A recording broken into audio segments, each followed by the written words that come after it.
My name is Terry Kogenzi and I'm from Cape Town, South Africa.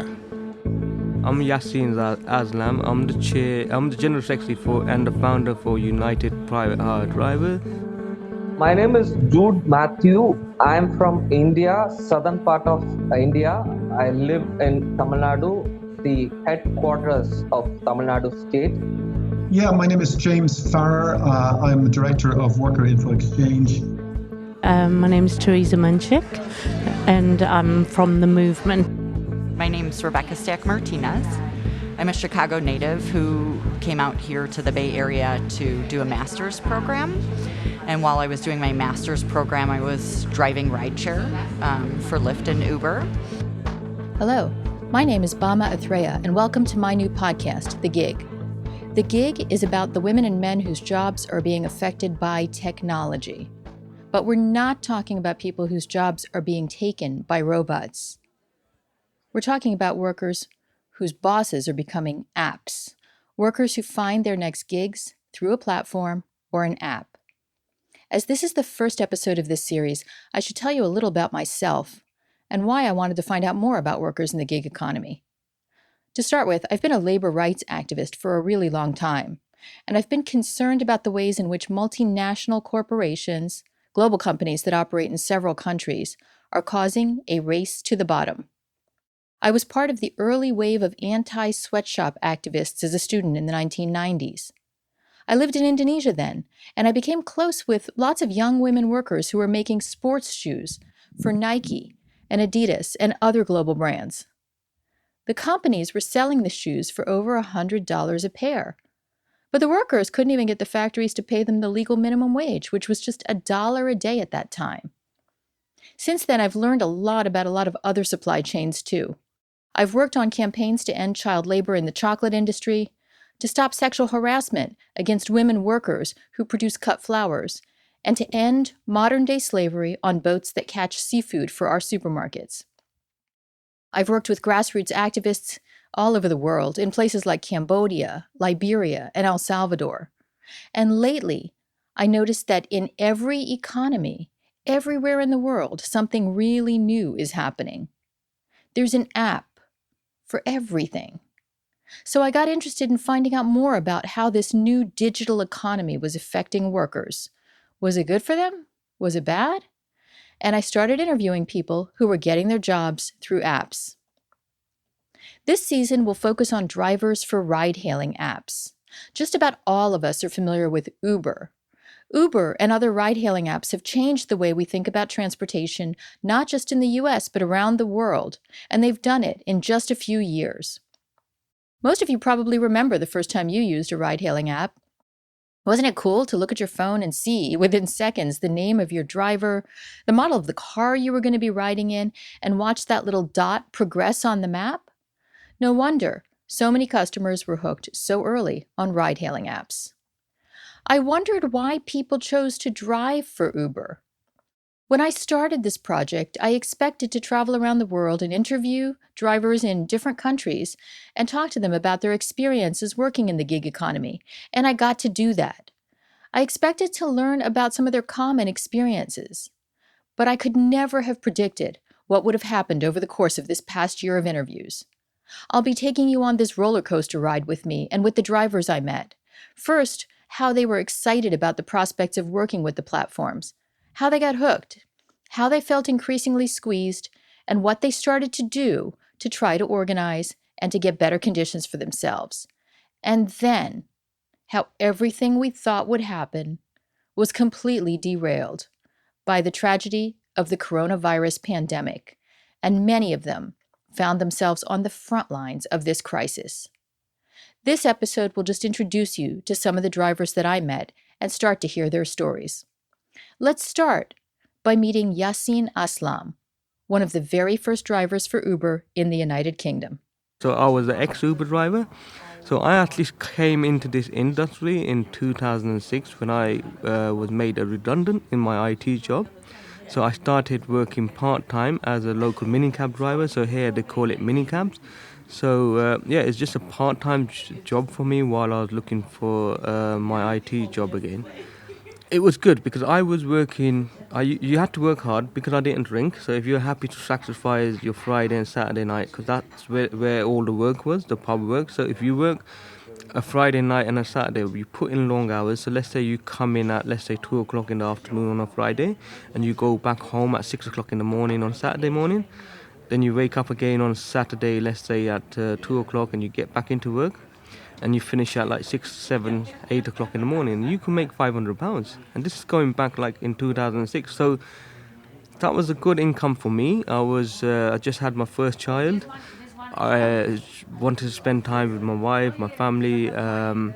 So it gave me that flexibility where I was working 2 days a week and I was earning enough money to get by without any financial. And I was also living with my parents at the time.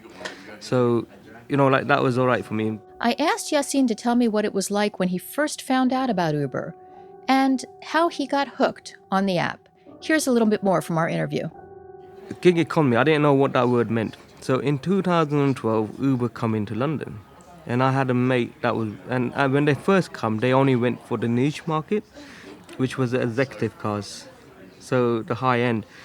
And those drivers got paid £50 an hour. So of any fares they've done, if they made less than £50, Uber would top them up. So if you work 10 hours, they made £500. That was so stupid money, like it's crazy. But anyway, they launched, it was in 2013, they launched the Uber X.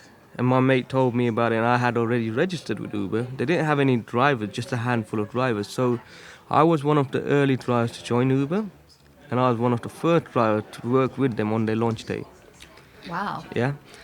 What was that like? I mean, And were this you is it, excited like, for about me, it? Like, how did you feel about it? I when it was just didn't happening? understand how this is gonna work. Like, how could a phone or an app give me jobs?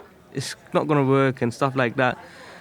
But either way, it is a promotional offer for me, where Uber said they're gonna give me £10 for every jobs I do, and they also had some kind of like, if you work the first week, we're gonna give you £100. And at the same time, I could also work with my local, like the guys I was working with. So it was just like sitting. And at the same time, they also had this referral bonus where I got paid £500 to refer a driver. So within that week, I referred 3 other drivers. So I already made £1,500, But the first day was good because Uber done a massive launch. They gave everyone £50 vouchers. And if they referred someone else, they got £50. And everyone, you were getting jobs, and the jobs were well priced. And for me, when I come from home, I wasn't pricing it as like what I'm doing in terms of the jobs. I was pricing, look, £10 the bonus. So I was getting £10. So my target was to do 10 jobs and go home. So I was doing quick 10 jobs, £100, forget about the fares, and come back home. So within a week, I started telling all the guys I knew, like all the guys, look, I just made £1,000, like in 3-4 days, man. You got to be coming over here. But to me, it just shows that app was wicked. Yassine's story had quite a bit in common with other stories I heard in completely different countries. I got to go to South Africa and met several drivers there, and you'll be meeting a couple of them during this season. Right now, I want to introduce you to one of them, Tess Munchik, who's from Johannesburg, but has now moved to the United States, and I was able to interview her over a drink in a crowded cafe in Kingston, New York. You'll hear about a few things she had in common with Yassine. I've got a weird kind of story. I was actually a casting director for TV commercials, and I had a company for 14 years, and then things, just the economy and various things I had to close, and then I wasn't quite sure what to do with my life, and so I caught an Uber one day, and it was a woman driver, and I was kind of quite surprised, and I kind of started chatting to her, and do you enjoy it, and do you feel safe, and what kind of money do you make? And then I just thought, well, it seems perfect. I love driving. I love people. The money sounded really good. And, you speak to drivers, and most drivers like bandy about these figures. It makes it sound like it's really going to be profitable. 2015. So I had some divorce money, and I very stupidly invested in some cars for Uber. So at that time it was 2015, you were in Johannesburg at the time, you had a little bit of money, you had to look for a new job, and you were just getting the impression from people that were driving that this was a really good deal. I mean, at that time, how new was Uber to South Africa? Uber arrived in 2013, and then I think it was 2014 that they brought in Uber X, because initially they launched with Uber Black, which in itself was a big problem because a lot of guys had bought Uber Black, so luxury German vehicles generally. And then when they introduced Uber X, the rates were much lower, and people started using Uber X rather than Uber Black. So a lot of guys lost a lot of money when Uber X was introduced. So Did you come in then, or did you come in as Uber Black? No, I came in later in 2015 that introduced Uber Van, which is a 9-seater vehicle. So I bought a 9-seater vehicle, which a Hyundai H1 is very common there. They don't have the model in America that I know of. So I bought I bought a Hyundai H1, and then I had my personal car that I thought I would use. And then later on, I bought a Uber Black, so I bought a Audi A4. So I invested a large sum of money. Tess told me more about how easy it was for people to sign on to the platform, and once on the platform, how people got hooked. In my other interviews, I heard over and over again how men and women who, some of them had already been driving, and some had never driven professionally before, were buying cars and jumping into what seemed like a very exciting new business opportunity. But it wasn't all as good as it seemed. Just about every driver I interviewed explained how, in the end, they discovered the platform was a bait and switch game for drivers. I'm going to take you now from Johannesburg to San Francisco, the place where the apps got their start. And I'm going to introduce you to two terrific people I interviewed there. First, let's meet Lauren Casey, an organizer with an Oakland-based group called Gig Workers Rising. Thank you so much for this opportunity. So we're here in the office in Oakland. My name is Lauren Casey. I am one of the lead organizers on the campaign Gig Workers Rising, which seeks to support Uber and Lyft drivers and other gig workers in their organizing and their fight for better wages, better treatment, and a real voice on the job. And I also just thinking through like some of the drivers who work, quite closely with Gig Workers Rising and the really thousands of drivers that we've spoken to before. You speak to the folks, who years ago started, and they started using the platform because they had a really long commute, right? And they realized, I can pick someone up on my really long commute and use the carpool lane and make some money while I'm doing it for my really long commute, right? It was the idea of ride sharing, right? It was that if this person's going in this direction, why not pick someone up who's going in the same direction and make a few extra dollars, right? Which is not at all what it is at this point, from what it was then to what it is today. In order to make ends meet as a driver, you're constantly being pinged in different directions, you're chasing after bonuses, your app is shutting off randomly, all of these different things that it's nowhere close to what it once was. And I think that was a real promise that was given to drivers. And, when Uber first started out, they were really a much more, I would hate to use the term down to earth, but, they were having meetings with drivers, the first 50, 100 drivers who signed up, right? With executives from Uber, right? And really, saying we're building this together, right? Like you're out there on the road, we're here doing the technology, we're building this company together. And also just thinking about how much that has diverged over the years, right? There's no contact, it's impossible for a driver to speak to the company, whether it's to get help during an emergency, to fix something wrong with their payment, anything like that. And of course, the pay was so different, right? The promises that were made to drivers when they were first brought on, the pay structure, the bonuses, this is how much you'd be able to earn if you sign up with us now. And if you just look at the numbers from what was possible a few years ago to what drivers are earning today, it's peanuts now. Can you talk about that? Like, what was it, and how did it change? I mean, if you just do there's a lot of data out there just in terms of what driver pay once looked like, and specifically what were the percentages out, or the commission, right, that the companies were taking out of drivers' pay.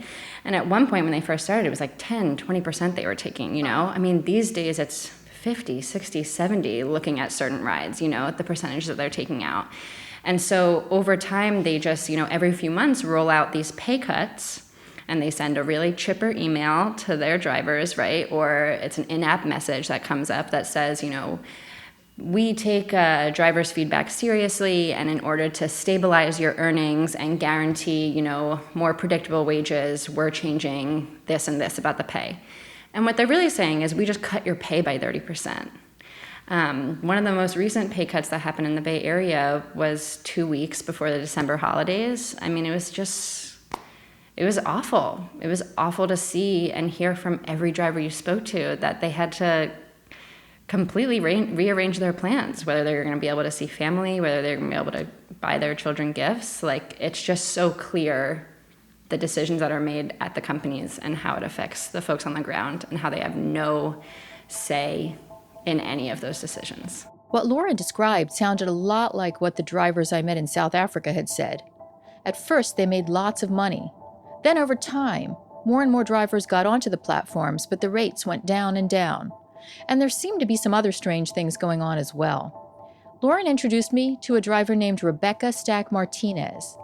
As I heard her personal story, one thing stood out for me: how much harder it can be to work for an app than to work for another human being. I started driving first only for Lyft. Uh-huh. Because I thought Lyft was the good company. Uh-huh. And Uber was the bad one, right? Uh-huh. Because Uber had this reputation from their previous CEO, founder, Travis, Uh-huh. and about, misogyny in the workplace and things like that. And so I said, well, I'm not working for them. I'll only work for Lyft because they're better. They're a good company. So I did that primarily. I think I was primarily or exclusively with Lyft for maybe 4-6 months part-time while I was finishing my master's. Which is when? In the beginning of 2018. Okay. Is when I started driving. Okay. And can you just talk a little bit, just explain for someone who's never driven for one of these, like, what was it like when you first got on the platform and started driving for them? Like, Right. When you first start driving, there's a lot of anxiety because you're learning the app and learning all the features and how you use it. And if you accidentally hit the wrong button, it cancels the ride and then you don't get paid. And, so there's a lot of anxiety around just ensuring that you're using it correctly. Mm-hmm. And then beyond that is, if you're not out on the road driving down every single street in your city every single day, there's this fear of not knowing where you are, where you're going, that fear of unknown of driving around neighborhoods that you're unfamiliar with, And then as a woman driver, right, there's the fear of my safety. And what does that look like? And what does that mean to me?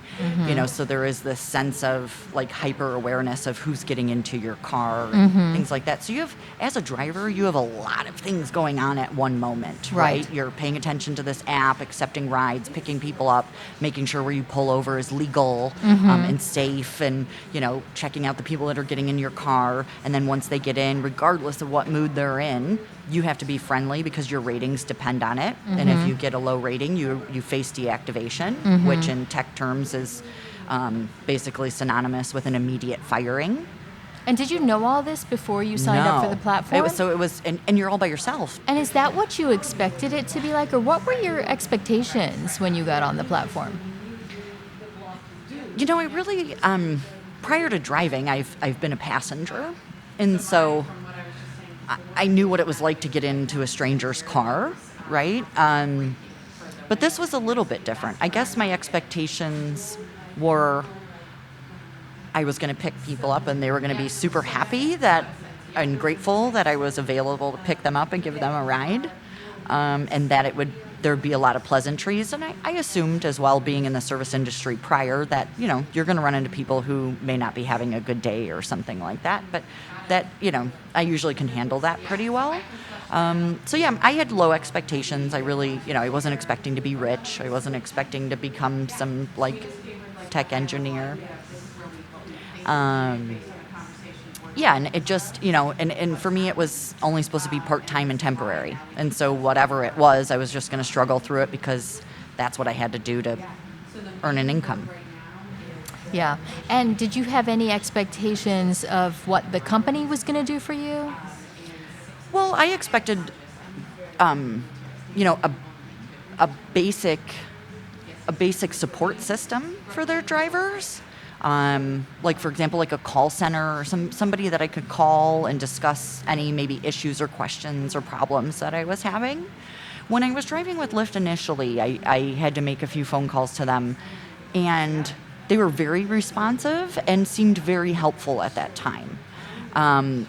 The further and longer I started driving and I would run into new or different issues, I felt like that support system, that call line, became less and less available, harder to get a hold of somebody. They didn't reach you back. And when they did, it was like they were giving you very scripted answers, like almost as if they weren't really listening to what my issue was. And they just like picked, oh, I'm going to give this response, right? And so it was really frustrating. I felt like, okay, I'm all by myself, and even this company who I'm out here making money for can't even help me. Yeah. There's nobody there to talk to. And what were some of the issues that were coming up that you would have asked for help about? One of the biggest issues was after I would complete a trip, my fare would be calculated incorrectly. And so I would call them and say, hey, I'm missing about 10 miles from this trip, which is significant. And I wasn't going to just let that go. And, they were like, oh, well, we'll investigate and then let you know. And it was like would have to continuously follow up, which was for $4. But by the time I spent an hour working on it, was it really worth me to nag about $4? Not really. Other issues that I would run into was minors trying to use the app, which is against the law in state of California. So if you're under the age of 18, you have to be accompanied by an adult. And if you pull up as a driver and take them, that's a huge legal risk and liability, right? And so I wouldn't take them. And you're supposed to, as a driver, report those riders as underage minors. So what they claim that they do is they deactivate those accounts, which is unfortunately not true. So I would call and say, hey, this was a minor, and let them know what was happening with that. And I felt like they're like, oh, okay. And as I'm sitting there on the phone with them, and they're like, okay, we're gonna do what we do with the deactivate the account. I'm watching this minor get into another rideshare car. So I don't feel like they were listening or really even cared. As you've heard, Rebecca didn't have the same high expectations of making a lot of money like Yassine or Tess. She just expected to be able to make some extra money. She told me several stories of things that had happened to her as a driver, including more about the rate cuts. So the first thing was, how do we stop these pay cuts, right? Cost of living is increasing, but yet they're cutting our pay every 6 months. What? Like gas was skyrocketing at the moment, and we get a pay cut. And it's like, well, how do they expect us to continue to survive when, San Francisco is the most expensive city in the U.S., but yet our rates are going down. And did they ever explain to you why the rates were going down? Well, according to their email notifications of when there was a rate change, it was because they valued our time and they heard us. And so they were implementing these changes. And they would say the emails, we're blunt, to be blunt, they were insulting. They were insulting to any driver's intelligence. I don't know if they think drivers just don't get it or don't care or don't understand or wouldn't read, but to tell us that they value our time while they're cutting our mileage rates and then say, we've done this, but don't worry, we're doing this to make sure your pay is more consistent. It took us 1 day of driving with the new rates to realize it was not consistent, that it was a pay cut, and that once again, they were misleading their drivers with this information. Based on my interviews, it seemed like these kinds of rate cuts were not just happening in San Francisco. They were happening everywhere. In fact, it seemed to be part of the business model, luring lots of drivers onto the platform and then dropping the rates. But how did they do it exactly, and how did they keep drivers on the platform once they'd done it? Let's go back to Tess. She suggested a clue to this question. The big problem, which I think a lot of people get into Uber is, and other rideshare, is that they have no idea about the costs involved. So they don't realize how much the insurance is and how much it costs to run a car and how much fuel you use and wear and tear on vehicles and particularly depreciation. So there's all these costs involved that people don't realize, and so it ends up that people are driving for less than a minimum wage in like a lot of countries. They earned less and less, waited longer and longer for rides, and to the point that people sleep at the airport waiting for a ride. I used to sleep at the airport sometimes, and it's crazy. You sleep at the airport and then you get a ride and you have no idea. It could be like a really short ride. So you spent the whole night sleeping in your car, and then it's really, not a long ride. So people in America, drivers in America, are really surprised. I know, there's a lot of the markets flooded in a lot of cities here, but it's really quite normal for drivers to wait 4 hours for a ride. So yeah, it's really tough and discouraging, and Uber, the rideshare companies just don't care, because for them, the more vehicles on the road, the better. So their incentive was to get as many people onto the platform as they possibly could. Absolutely. And were they aware that people were taking financial risks to purchase vehicles, to sort of get into the business? What was the... I have to believe that they know the business model. It wasn't a new business model, and the thing is that they've got data. So if someone says to them, drivers are only making X amount of money, they'll come with their data and they'll have their top 10% of drivers, and they'll show the stats for those drivers, and they'll say, no, look, the drivers, all of them are making a lot of money. That's absolute nonsense. If someone's not doing enough rides, it's say not working the right areas, or they'll have some excuse. But I just can't believe that they don't know exactly what they're doing. Over the course of the next several episodes, we're going to learn more about this business model. We'll hear about how the companies evaded the law, and we'll learn about something called misclassification. For today's episode, though, I just want to focus on one thing that Tess just said, that the companies have lots of data, and they cherry-pick that data to make it seem like drivers who don't make a good living have only themselves to blame. To understand this point a little better, I want to introduce you to one more person today, James Farrer, who, like Yassine, is based in London. James and Yassine brought what turned into a precedent-setting case against Uber, but that's a story for another episode. For today, I just want to share what James told me about what he learned about the data the company was collecting and how they were using it against him. Well, actually, it was an interesting moment when I was being cross-examined by Uber's barrister, QC. And what Uber were challenging was Uber presented data for the entire year of 2015. And I had quite a high cancellation rate. I was probably cancelling 50% of the work that I was doing. And what they were trying to show was, well, two things. Number one, this person obviously has a choice. Who else in any workplace can you refuse work and expect to enjoy rights like minimum wage and holiday pay? Number one. And number two, they were trying to, I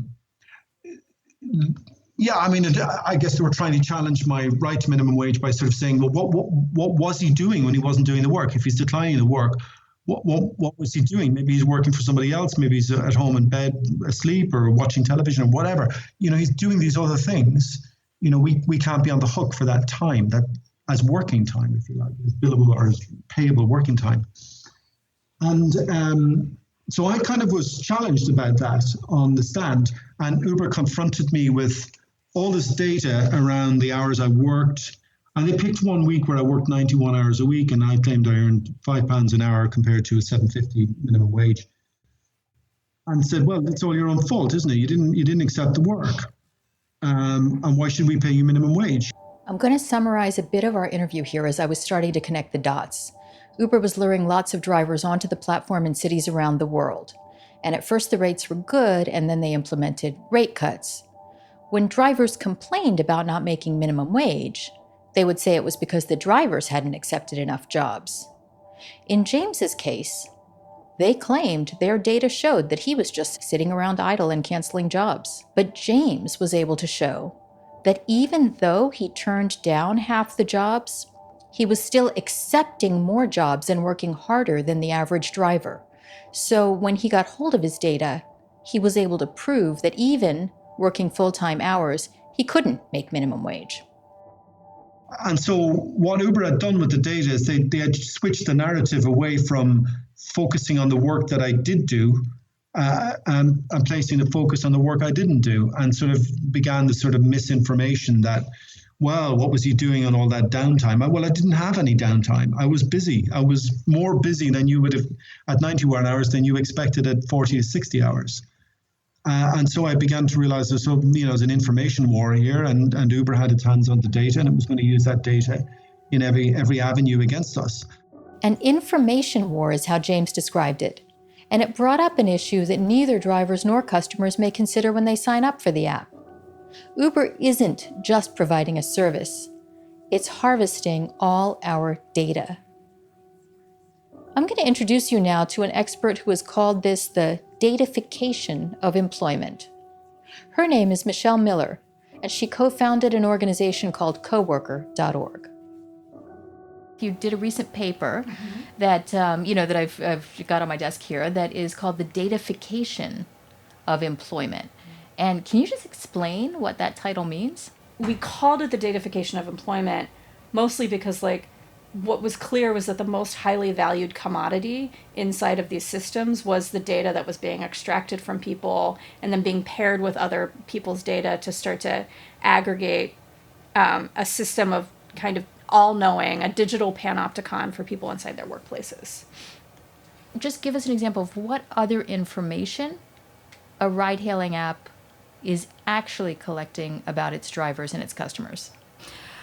Yeah, so I mean, the algorithm is designed. It's important to start with what is the algorithm? What is the corporate incentive of the design of the algorithm? And what they want, above all, is to ensure that there is this endless supply of drivers, so that you're building up a customer base that feels like addicted, basically, to your app. And that you are optimizing the app to engage in repeat performance, and you're optimizing it so that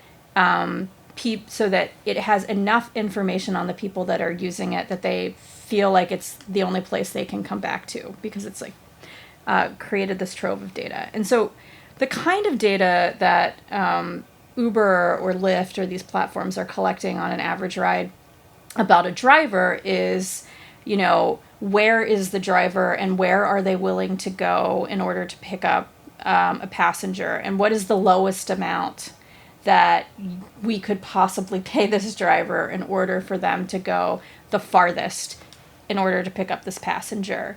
What they're collecting on the passenger is where are the highest concentrations of passengers, so that we can incentivize, through things like surge pricing, drivers to go into those places. And again, always, what is the lowest amount of money that we can pay people in order to get them to go there?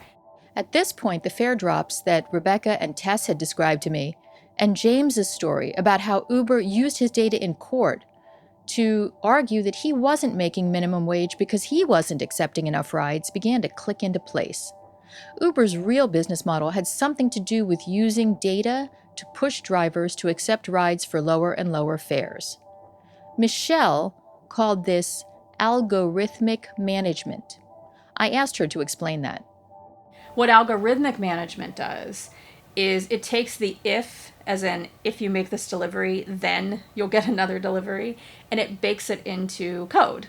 And that code basically looks at whoever you are as an individual. It takes all the data that it knows about you. It makes a decision about what kind of job you're going to get. So if you are a highly rated driver, and if you have been, if you are known to do, a bunch of jobs and you're going to stay on here, then we will provide you with this highly lucrative task, and then you will perform it. And then we will decide, after you've performed that, if there are enough people around that we want to give you another one. So it's like, it makes decisions in real time about what your workday is going to be. So if you meet a certain set of criteria determined by our data, then you will receive additional jobs, or you will receive a rate of pay. We will determine what that pay is going to be based on the demands that are being made by the public versus what normally would happen, which is you make an agreement at the outset about what your rate of pay is going to be, and then you know what that's going to be. That's a very predictable thing. So like an algorithmic management system makes a series of decisions based on what it finds out from you and what it already knows about what it sort of wants to provide to you, what it's programmed to do. And it's all designed not to maximize the experience for the worker or even for the consumer, but to ensure the most amount of work for the least amount of money for the company. One thing I've learned over the past several months is that data is the new gold. It's the resource every company wants. And companies are scooping up far more information about all of us than any of us realize. Earlier this year, I had a chance to join a workshop that James led. He was talking to several fellow drivers from around the world, and he was explaining to them what data was being collected and how it was being used. I just want to share one exchange that happened in that workshop between James and a driver from Philadelphia named Ali. So firstly, Uber denies that it is profiling drivers, but I've seen my profile, yes. So what happened one day, as I mentioned earlier in the session, was I opened the app one day and there was a whole field of performance factors about me in there. And it had inappropriate behavior instances, attitude. I don't know how you distinguish between attitude. I mean, it's a very American thing, attitude, right? Chicago. But, I had an attitude. But, I suppose in Britain that could be a good thing. He had a good attitude. Or I had a bad attitude. I don't know. Attitude, inappropriate behavior, missed ETAs, whole host of these kind of performance factors like that. I had a similar thing. In the fields of data I've shown you can see lots of things that are being tracked, like on time. Were you in time? Were you late? So we can see those factors are being collected. Lots of stuff is being collected. But again, we're not yet knowing how it's processed and how people are profiled. So I know there is that profile about me because I saw it, and as soon as I challenged it, Uber was like, you didn't see that, it doesn't exist, that was a mistake, that doesn't mean anything, forget you saw that. But I know it's real because then I saw it in the notes on the emails that they submitted in evidence to tribunal that said, I'm attaching this inappropriate behavior tag to his profile because I don't know what else to attach. Now, since we've since challenged them with a lawyer, they say, no, that doesn't exist.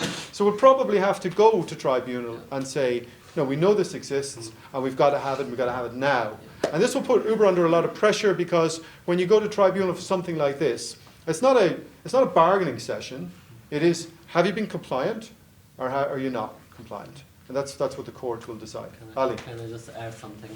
So what Uber is collecting, as far as I am concerned with US, so during the deposition of our case, Uber lawyer asked me a question that, why did you refuse this job? That was a particular job, and I knew where I was standing, and I just remembered that job. Normally you don't. It was like a month ago I refused that job. I said, because there was some blockade on that street and I couldn't go. I normally don't refuse any job. My acceptance rate is high always and cancellation is very low.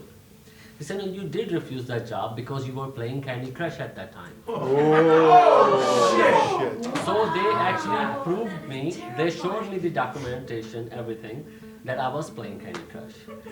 Right. Creepy, right? Drivers themselves were learning, and I was learning too, that data is power. The companies started off friendly to drivers, lured them onto the platform as partners and offered high rates. Then, as I learned, they used algorithmic management to figure out new ways to pit drivers against each other and see how far they could push down rates. Was this even legal? Was there anything drivers could do about it? I have so many questions. I've introduced you in this episode to some of the people who are helping me to understand more.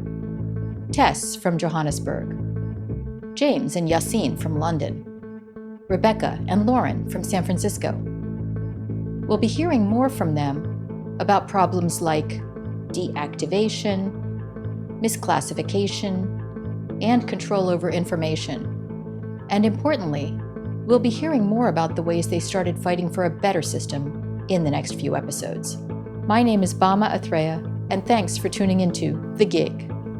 I'd like to thank my producer, John Ross, my advisory team, Marina Colby, Trey Hester, Amal Mera, Tim Newman, Evan Papp, and Alex Toma, and all the people who generously shared their time for these interviews.